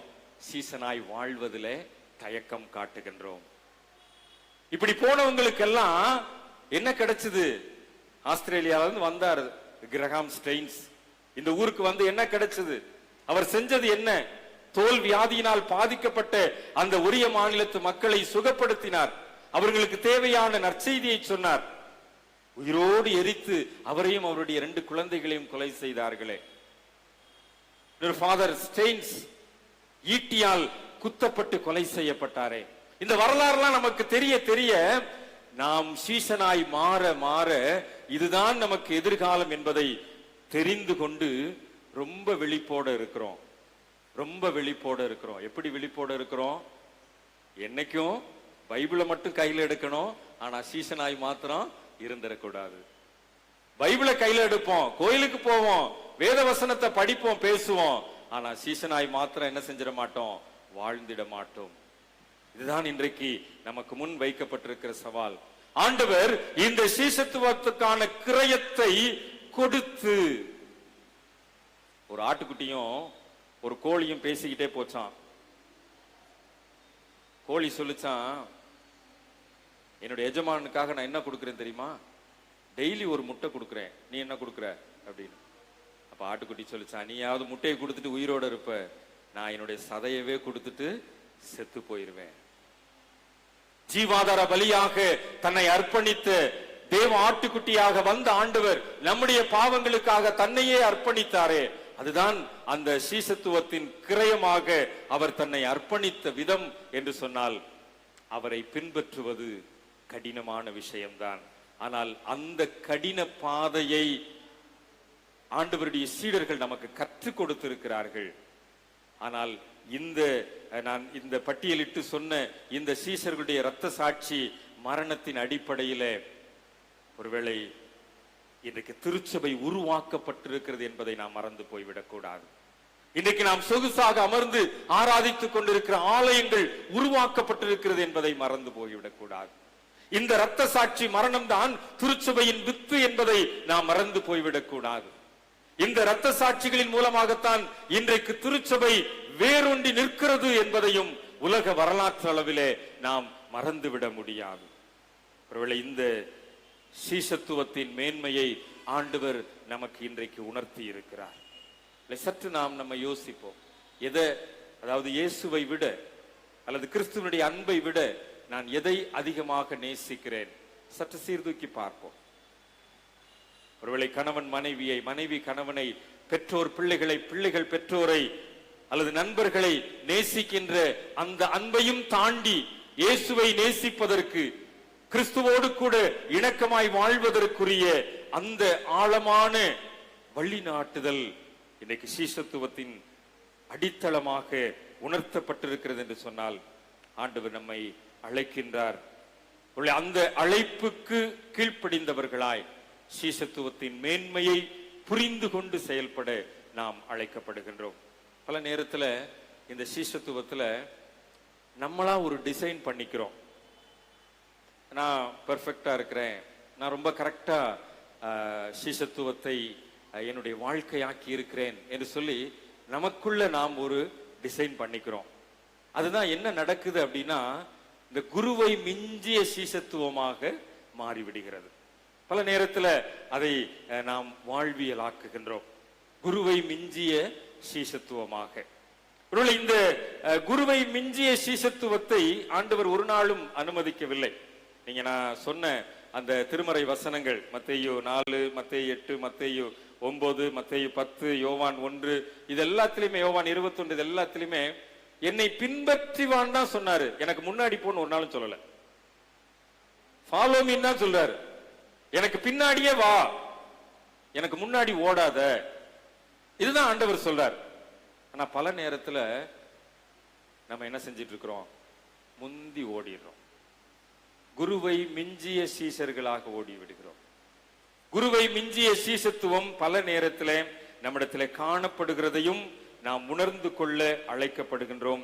அதற்குத்தான் இந்த நாளுக்குரிய மகிழ்விக்கு மன்னா வசனம் தெளிவாக சொல்லுகிறது. மனுஷகுமாரன் ஊழியம் கொள்ளும்படி வராமல் ஊழியம் செய்யும்படி. ஊழியம் கொள்ளுவது, அதாவது ஒரு பெரிய அதிகாரத்தில் இருந்து கொண்டு நீ அதை செய், நீ இதை செய், நீ இதை செய் அப்படின்னு சொல்றது ஒரு பெரிய விஷயமே கிடையாது. அதை ஈஸியா செஞ்சுட்டு போயிடலாம். ஆனா பணியாளராக ஊழியம் செய்யும்படி வந்த ஆண்டவருடைய அந்த மகிமையின் ஆற்றல் தான் நம்மை முழுமை செய்கின்றதை நாம் புரிந்து கொள்ள வேண்டும். பல நேரத்தில் நம்ம ஏவல் வேலையே நம்ம செய்து கொண்டிருக்கிறோம். அதுதான் அந்த குருவை மிஞ்சிய சீசத்துவத்திற்கு அடித்தளமாகி விடுகின்றது. ஆனால் ஆண்டவர் மிகவும் தெளிவாக ஊழியம் கொள்ளும்படி வராமல் ஊழியம் செய்ய. இன்னைக்கு ஊழியம் செய்வதற்கு ஆண்டவர் நம்மை அழைக்கின்றார். ஊழியம் செய்கின்ற திருச்சபையாக, ஊழியம் செய்கின்ற விசுவாசியாக நாம் வாழ வேண்டும் என்பது ஆண்டவர் நம்மிடத்தில் எதிர்பார்க்கின்ற காரியம். தொண்டு ஏற்பதற்கு அல்ல, தொண்டு செய்வதற்கு. ஆக இந்த ஏற்பிற்கும் செய்வதற்கும் வித்தியாசங்கள் பல உண்டு. உட்கார்ந்த இடத்துல இருந்துட்டு போன்ல எல்லா வேலையும் செஞ்சு முடிச்சிடலாம். ஆனா எந்திரிச்சு நடந்து போய் எல்லா வேலையும் செஞ்சு முடிக்கலாம். இந்த ஆண்டவர் இயேசு கிறிஸ்துவினுடைய வித்தியாசம் அதுதான். அவரே போய் எல்லா வேலையும் செய்கின்ற ஒரு காரியம், அவரே போய் எல்லா பணியையும் நிறைவேற்றுகின்ற ஒரு காரியம். இன்னைக்கு நம்முடைய இணை ஆயர் இடத்துல விடுமுறை கேட்கும் போது, சரி இன்னொரு தம்பி வருவாரு நான் பாத்துக்கிறேன் அப்படின்னு சொன்னேன். ஆனா உள்ள வந்து பார்த்ததுக்கு பிற்பாடுதான் இன்னைக்கு சோலோ பெர்ஃபார்மன்ஸ் நமக்கு அப்படின்றத புரிஞ்சு கொள்ள முடிஞ்சு. ஆரம்ப ஜபத்துல இருந்து முடிவு ஆசீர்வாதம் வரைக்கும் நம்ம தான். ஆக சீசத்துவத்திற்கான கிரையம் இன்னைக்கு ஆல்டரில் நம்மளை சிலுவையில் அடிச்சுட்டாங்க. அந்த தம்பியை காணணும்னு தான் நினைச்சேன். மகிழ்விக்கு மன்னா பரிசு எடுத்து கொடுப்பதற்கு ஒருத்தர் உதவிக்கு வர்றாங்க. முதல் பகுதியை வாசிப்பதற்கு ஒருத்தருக்கு உதவிக்கு வர்றாங்க. பாவ மன்னிப்பு அறிவிக்கை வரைக்கும் ஒருத்தருக்கு உதவிக்கு வர்றாங்க. விசுவாச பிரமாணத்துக்கு உதவிக்கு வர்றாங்க. நான் சேர்ல உட்காந்து எல்லா வேலையும் செய்யும். ஆனால் ஆரம்ப ஜபத்திலிருந்து கடைசி ஜபம் செய்யற வரைக்கும் செய்வதற்கும் வேண்டும். கிராமங்கள் இந்த வேலையை செஞ்சிருக்கிறோம். நகர சபைகளில் வரும்போது ஒன்றுக்கு மேற்பட்ட குருவானவர்கள் பலிபீடத்தில் உதவி செய்கின்ற போது அந்த தலைமை குருவானவருக்கு வேலை பளு குறையும். ஆனால் எல்லா பணியையும் செய்வதற்கு இந்த சீசத்துவத்திற்கான கிரயத்தை நான் இன்றைக்கு வெஸ்டிக்கு வந்தவுடனே நான் புரிந்து கொண்டேன். நிச்சயமாக அந்த கிரயத்தை கொடுத்த ஆண்டவர் கிரயத்தை கொடுப்பதற்கு நாம் முன் வரும்போது நமக்கு அதற்குரிய பலனை கொடுப்பார். நான் கிரயத்தை கொடுப்பதற்கு நான் முன் வருகிறேன் என்று சொன்னால் அதற்குரிய ஆற்றலை எனக்கு கொடுப்பார், அதற்குரிய பலனை எனக்கு ஆண்டவர் கொடுப்பார். அதுதான் ஆண்டவர் சீசத்துவத்திற்கான கிரயத்தை கொடுத்ததனுடைய தாற்பயம். ஊழியம் செய்யும்படியாக வந்த ஆண்டவர். ஒருவேளை அந்த பகுதியை நீங்க மார்க் 10ஆம் அதிகாரத்துல 45 இருந்து தொடர்ந்து வருகின்ற பகுதியை படிச்சு பார்த்தீங்கன்னா, அந்த ஊழியம் செய்கின்ற அந்த பணியில தான் ஒரு வேலையை ஆண்டவர் செய்வார். ஒரு பார்வையற்ற மனிதனை, பர்த்திமேயு என்ற பார்வையற்ற மனிதனை ஆண்டவர் சுகம் அடைத்த ஒரு வரலாறு. அவன் வழி அருகே உட்கார்ந்து பிச்சை கேட்டுக் கொண்டிருந்தான். தாவீதின் குமாரன் அந்த பகுதியில் வருகிறார் என்று சொன்னவன அவன் சத்தமிட்டான். ஆனா அங்க இருக்கிறவங்க எல்லாம் அவனை அதட்டினாங்க. ஆனா அந்த இயேசு அந்த இடத்துல நின்று அவனை அழைத்து வரும்படியாக அந்த பார்வையற்ற மனிதனிடத்துல அந்த மனிதர்கள் வந்து சொல்லுகிறார்கள், திடன்கொள், எழுந்திரு, உன்னை அழைக்கிறார். உடனே அவன் மேல் வஸ்திரங்களை எரிந்து விட்டு இயேசுவினிடத்தில் வந்தான். இயேசு அவனை நோக்கி, நான் உனக்கு என்ன செய்ய வேண்டும் என்று கேட்டார். நான் பார்வையடைய வேண்டும் என்று சொன்னான். உன் விசுவாசம் உன்னை ரட்சித்தது, நீ போகலாம் என்று சொன்னான். உடனே அவன் பார்வையடைந்து வழியிலே இயேசுவுக்கு பின் சென்றான். இதுதான் இங்க ஹைலைட். பார்வை அடைஞ்சிட்டான். அவன் வீட்டுக்கு ஓடி போகல. எங்க போறான்? இயேசுவுக்கு பின் சென்றான். இதுதாங்க சீஷத்துவம். நான் பார்வை அடைஞ்சிட்டேன், எனக்கு எல்லாம் கிடைச்சிருச்சு அப்படின்னு சொல்லிட்டு அவன் தன் மனம் போன போக்குல போகல. ஆண்டவர் அந்த ஊழியத்தை நிறைவேற்றினார். அந்த ஊழியத்தை நிறைவேற்றின இயேசுவை இந்த மனிதன் பின்தொடர்ந்தான். இந்த பின்தொடருதலுக்கு தான் ஆண்டவர் நம்மை அழைக்கின்றார். இந்த சீஷத்துவத்தின் மேன்மையை உணர்த்தும்படி இந்த பின்தொடருதலுக்கு தான் ஆண்டவர் நம்மை அழைக்கின்றார். நீ போகலாம், அதாவது கோ அப்படின்னு சொல்லிட்டாரு. இல்ல, நான் உங்களை பின்னாடியே வர்றேன். இதுதாங்க அந்த சீஷத்துவத்தினுடைய மேன்மை. இன்றைக்கு நாம் ஆண்டவரை பின்பற்றுகின்ற திருச்சபையாக, ஆண்டவருடைய அடிச்சுவட்டில் நடந்து செல்லுகின்ற திருச்சபையாக இருக்கின்றோமா என்பது நமக்கு முன் வைக்கப்படுகின்ற சவால். பல நேரத்தில் நாம் இயேசுவுக்கு முன் செல்வதற்கு முயற்சிக்கிறோம், முந்தி செல்வதற்குரிய முயற்சிகளை மேற்கொள்கிறோம். அப்படிப்பட்ட சிந்தனைகள் நமக்கு இருக்குமே, ஆனால் தயவாய் நாம் அதை தடை செய்து கொள்வோம். இயேசுவை பின்பற்றுதல் மாத்திரமே, சிலுவை எடுத்துக்கொண்டு என்னை வெறுத்து இயேசுவை பின்பற்றுதல் மாத்திரமே எனக்குரிய பணி என்பதை உணர்ந்து அவரை பின்பற்றுகின்ற திருச்சபையாய், ஒருவேளை அந்த கிரயத்தை கொடுத்த ஆண்டவருடைய இரத்தத்தினால் மீட்கப்பட்ட திருச்சபையாய் நாம் நம்மை அர்ப்பணிப்போம் என்று சொன்னால், நிச்சயமாக ஆண்டவருடைய ஆற்றல் நம்மை ஆளுகை செய்கின்ற போது, ஆண்டவருடைய மகிமை நம்மை மூடுகின்ற போது, அதற்குரிய பலனை, அதாவது சீஷத்துவத்தின் கிரயத்தை கொடுப்பதற்குரிய பலனை ஆண்டவர் நமக்கு தருவார் என்கின்ற உணர்வோடு கூட ஆண்டவருடைய கரத்தில் நம்மை அர்ப்பணிப்போம். ஆண்டவர் தாமே நம்மை உண்மையுள்ள சீஷத்துவத்தின் மேன்மையை உணர்த்தி வழி நடத்துவாராக. ஆமென். தலைகளை தாழ்த்தி ஜெபம் செய்வோம். இயேசுவின் பின்னால் நானும் செல்வேன், திரும்பி பார்க்க மாட்டேன், திரும்பி பார்க்க மாட்டேன். இயேசுவின் பின்னால் நானும் செல்வேன், திரும்பி பார்க்க மாட்டேன், திரும்பி பார்க்க மாட்டேன். சிலுவையின் முன்னால், உலகமின் பின்னால், சிலுவையின் முன்னால், உலகமின் பின்னால், இயேசுவையே நான் தொடர்வேன், திரும்பி பார்க்க மாட்டேன். இயேசுவையே நான் தொடர்வேன், திரும்பி பார்க்க மாட்டேன். இயேசுவின் பின்னால் நானும் செல்வேன், திரும்பி பார்க்க மாட்டேன், திரும்பி பார்க்க மாட்டேன். அன்பின் ஆண்டவரே, உமக்கு பின்னால் நடந்து செல்லுகின்ற சீஷர்களாக, உமக்கு பின்னால் அடியெடுத்து வைக்கின்ற சீஷத்துவத்தை மேற்கொள்ளுகின்றவர்களாக உமக்கு பின்னால் நடந்து செல்ல எங்களுக்கு உதவி செய்யும். ஒருவேளை நாங்கள் திரும்பி பார்க்கின்ற நிலைப்பாடுகள் ஏற்படாதவாறு சிலுவையை முன்வைத்து எங்களை நாங்களே வெறுத்து உம்மை பின்தொடர எங்களுக்கு பலன் தாரும். இயேசு கிறிஸ்துவின் வழியாக ஜெபிக்கிறோம் நல்ல பிதாவே, ஆமென். நீண்ட நாள் எதிர்பார்ப்பு, லெந்து காலத்தில் எழுதின 102 கேள்விகளுக்குரிய விடைகள், அதற்குரிய தேர்வாளர்கள் என்று சொல்லி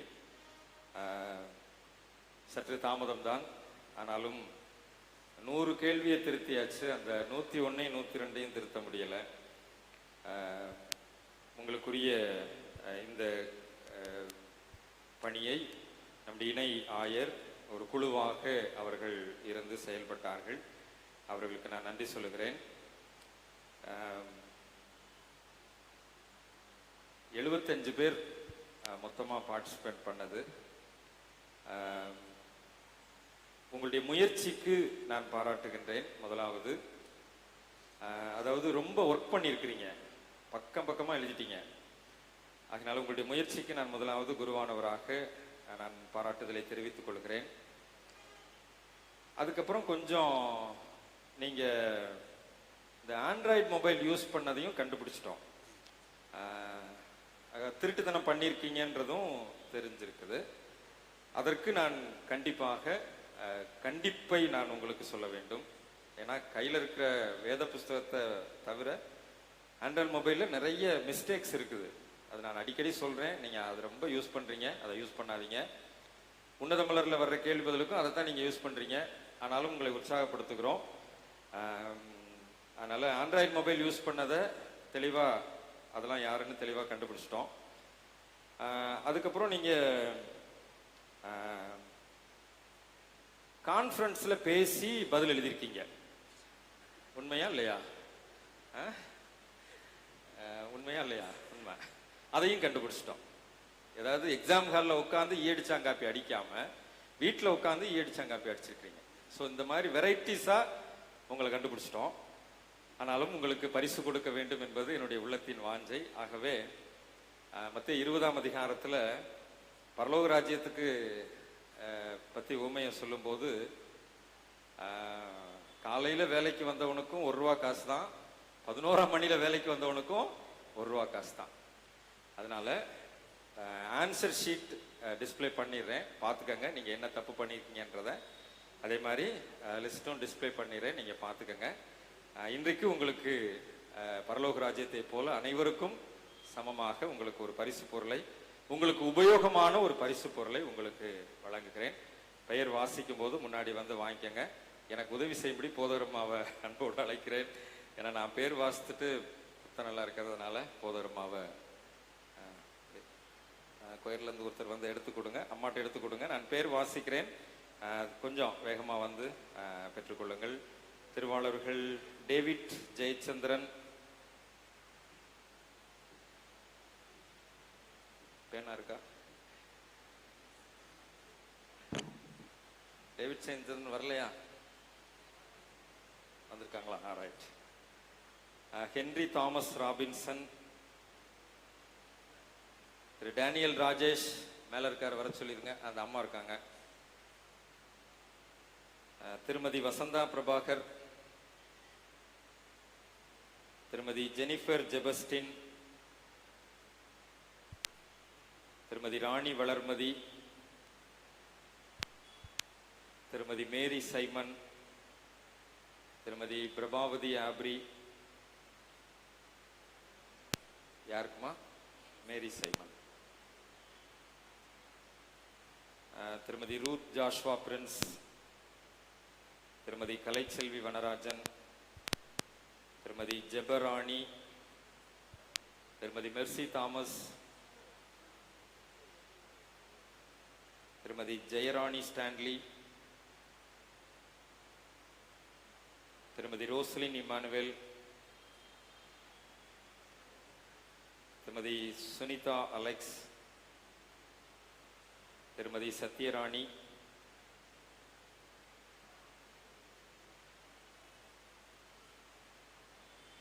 திருமதி ரெஜினா எட்வின், திருமதி மரியக்கணி, திருமதி தங்கமணி, திருமதி சுகாசினி கனகராஜ், திருமதி லலிதா நெல்சன், திருமதி ரூபி ஜெயந்தி, திருமதி தமிழ் செல்வி ராஜா, திருமதி சாந்தி ஹில்டா, திருமதி கிரேஸ் கமலம், திருமதி பெட்ரிஷியா, திருமதி செல்வா, திருமதி ஜெனிதா ராஜன்,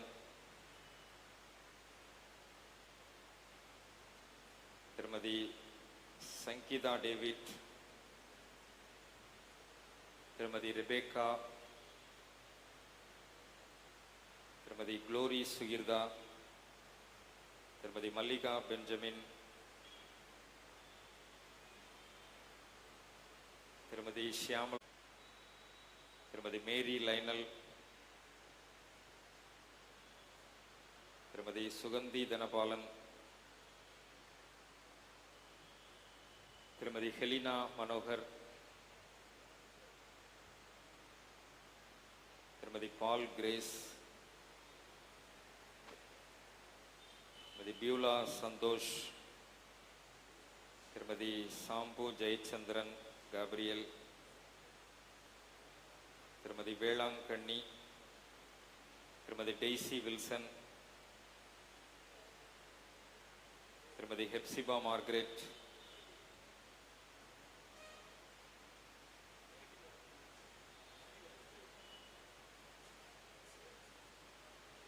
திருமதி மாலினி குணசேகரன், திருமதி தேவ அப்சரா, திருமதி ஆலிவ் பியூலா குமாரி, திருமதி ஜெனிஷா, திருமதி ஷீலா செல்வ புனிதா, திருமதி ஜாய் செர்பினா,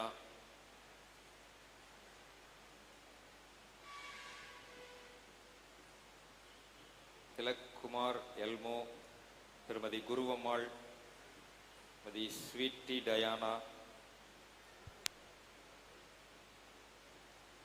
விக்டோரியா மேரி, திருமதி மெரிட்டா கெனடி, தி Florence Jayakumar, Miss Selvi Mercy Grace, Miss Julie பெர்சியாள்,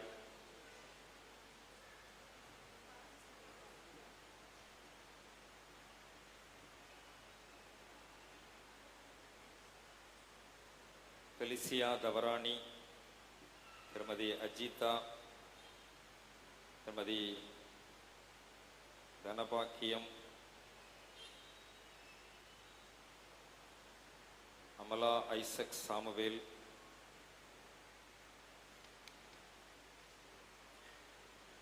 திருமதி ஸ்டெல்லா எலிசபெத், திருமதி ஜோதிமணி,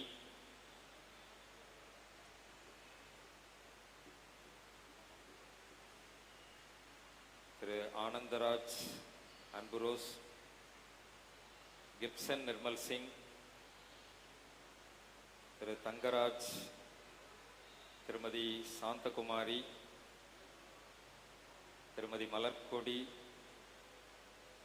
திருமதி ஞானசெல்வி, திருமதி ஜாஸ்மின் ஜெஃப்ரி, திருமதி அம்மு ஜோசப், திருமதி சங்கீதா, திருமதி சரோஜினி, திருமதி ஜீவராணி, திரு இம்மானுவேல், திருமதி தேன்மொழி ஆஷா.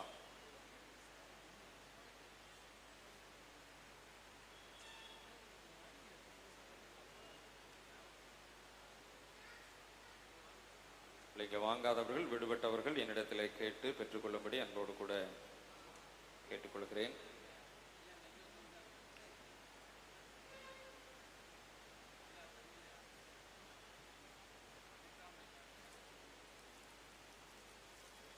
உங்களுக்கு கொடுக்கப்பட்டது புதிய ஏற்பாடும் சங்கீதங்கள் நீதிமொழிகள் அடங்கிய இந்த தான். அதாவது இது நாள் வரைக்கும் நீங்கள் பயன்படுத்தின நியூ டெஸ்ட்மெண்ட்டுக்கும் இந்த நியூ டெஸ்ட்மெண்ட்டுக்கும் வித்தியாசம் உண்டு. ஒருவேளை நீங்கள் உள்ள திறந்து பார்த்தீங்கன்னா அந்த பேசேஜுக்குரிய தலைப்புகள் இருக்கும், சப்டைட்டில்ஸ் இருக்கும். உங்கள் பைபிளில் அந்த சப்டைட்டில் இருக்காது. திருவிலியத்தில் மாத்திரம்தான் அந்த சப்டைட்டில் இருக்கும். ஆனால் இந்த வெர்ஷனில் சப்டைட்டில் இருக்கும். அதை நீங்கள் தெரிந்து கொள்ளலாம். இன்னும் ஒரு சில மாற்றங்களை கிரேக்க வேதாகமத்தோடு கூட ஒப்பிட்டு சில மாற்றங்களை செய்திருக்கிறார்கள். உதாரணமாக ஒரே ஒரு வசனத்தை மட்டும் சொல்கிறேன். யோவான் 1ஆம் அதிகாரம் 1ஆம் வசனம் யாராவது வாசிங்க. யோவான் 1:1.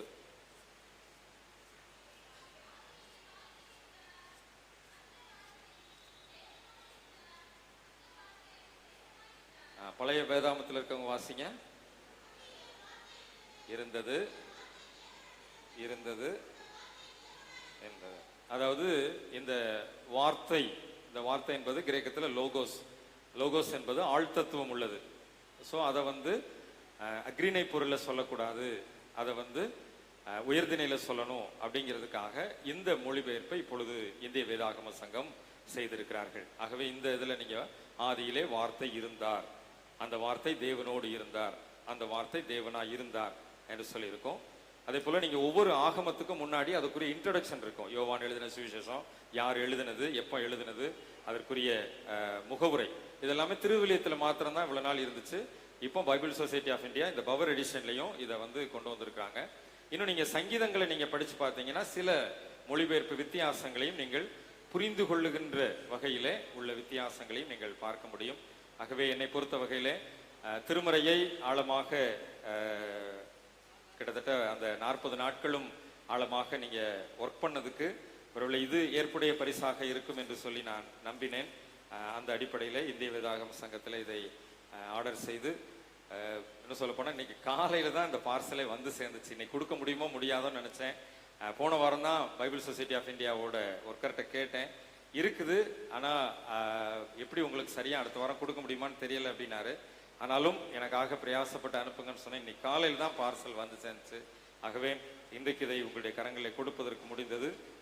இதை நீங்கள் பயன்படுத்துங்கள். நிச்சயமாக உங்களுடைய திருமறை அறிவை வளர்த்து கொள்வதற்கு இது இன்னும் உங்களுக்கு உதவியாக இருக்கும்.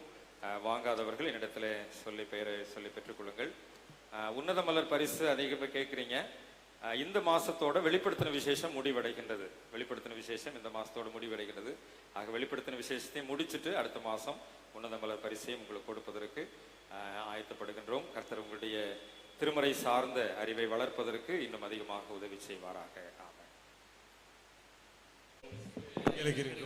கர்த்தாவே, எங்களுக்கு இறங்கும். பரமண்டலங்களில் இருக்கிற எங்கள் பிதாவே, நாமம் பரிசுத்தப்படுவதாக, ஆட்சியம் வருவதாக, சித்தம் பரமண்டலத்தில் செய்யப்படும் போல செய்யப்படுவதாக. ஆகாரத்தை எங்களுக்கு தாரும், நாங்கள் மன்னிக்கிறது போல எங்களுக்கு மன்னியும்.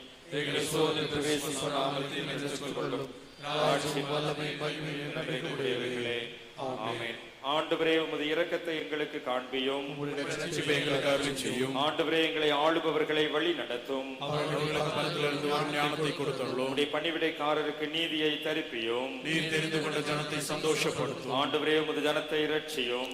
சுதந்திரத்தை ஆசீர்வதியும். ஆண்டவரே, எங்கள் காலத்தில் சமாதானத்தை தந்தருளும். தேவரே, அல்லாமல் உலகத்தை ஆளுவோர் வேறு ஒருவரும் இல்லை. கடவுளே, எங்கள் இருதயங்களை சுத்திகரியும்.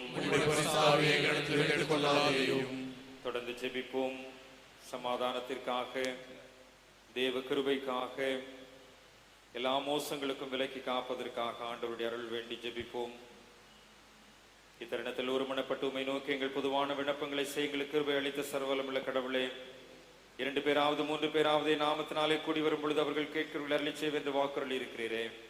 கர்த்தாவே, உமது அடியாராக எங்களுக்கு வேண்டிய நன்மைகள் உண்டாக எங்கள் விருப்பங்களையும் வேண்டுதல்களையும் இப்பொழுது நிறைவேற்றி இம்மையிலே உம்முடைய சதித்து அறிகிற அறிவையும் மறுமையிலே நித்திய ஜீவனையும் எங்களுக்கு கட்டளையிட்டருளோ.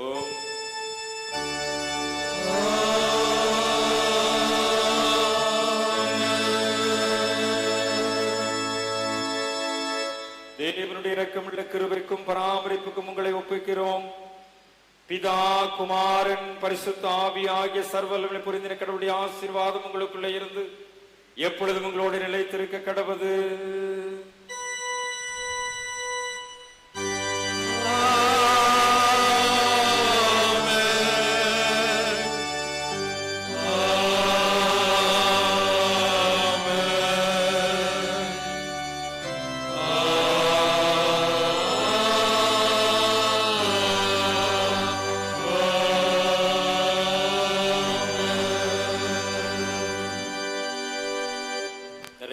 பாடலாக 4வது முடிவு கவி தெய்வ ஆசீர்வாதத்தோட அடியாரை அனுப்புமை முடிவு கவியை பாடி வழிபாட்டை நிறைவு செய்வோம்.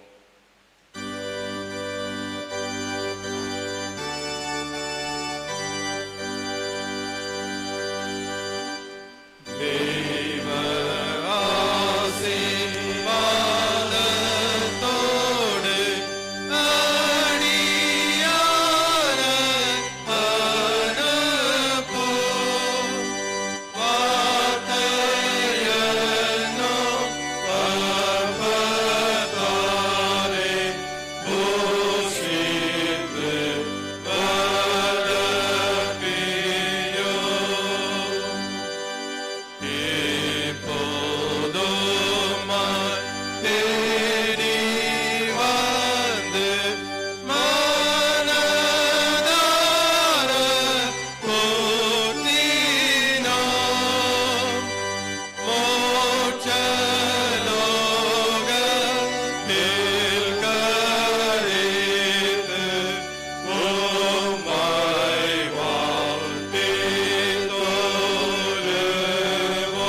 அன்பின் ஆண்டவரே, சீஷத்துவத்தின் கிரயத்தை எங்களுக்காக சிலுவையில் கொடுத்தவரே, நாங்களும் உண்மையுள்ள சீஷர்களாய் இந்த உலகத்திற்குள் புறப்பட்டு செல்ல எங்களை நாங்களே வெறுத்து சிலுவை எடுத்துக்கொண்டு உம்மை பின்பற்ற அருள் தாரும்.